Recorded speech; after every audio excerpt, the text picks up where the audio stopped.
اگر آج کوئی ایسی چیز جو ہماری اس زندگی کو چیلنج کر رہی ہو، ہمارے کاروبار کو چیلنج کر رہی ہو، ہماری تجارت کو چیلنج کر رہی ہو، ہماری صنعت کو چیلنج کر رہی ہو،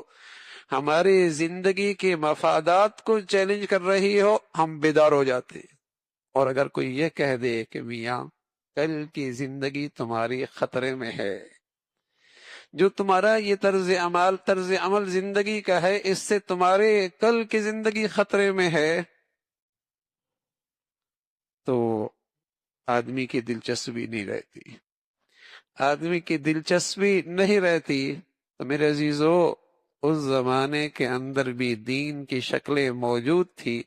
لیکن اس دین پر ایمان مردہ ہو چکا تھا۔ اس دین پر ایمان، اس میں تازگی نہیں تھی، اس میں قوت اور طاقت نہیں تھی۔ آج بھی یہی حال ہے، کچھ نمازیں تو ہیں، کچھ روزے بھی ہیں، کچھ حج بھی ہیں، لیکن آج اس دین کی حقیقتوں پر یقین نہ رہا، ایمان تازہ نہ رہا،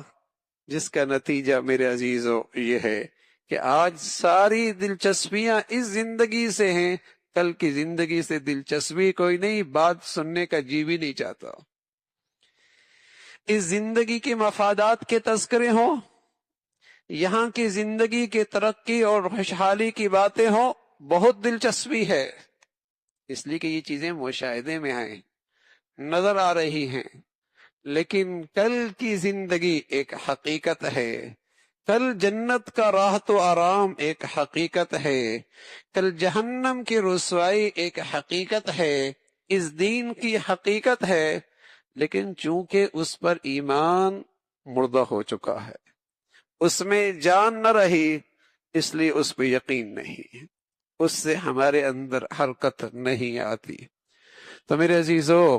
آج دنیا میں جس چیز کی کمی ہے وہ ایک چیز ہے، وہ تازہ ایمان کی کمی ہے۔ مسلمانوں کے پاس کسی چیز کی کمی کوئی نہیں، اللہ نے وسائل بھی دے دیے، علم و ہنر بھی دے دیا، اور جسے کہیں کہ زمینی خزانے بھی ان کے جھولی میں ڈال دیے، لیکن پھر بھی دنیا کی نظریں ان سے کیوں پھر گئیں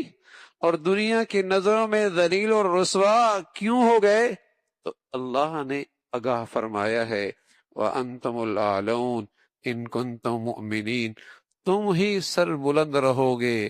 اگر تمہارا ایمان ٹھیک ہو۔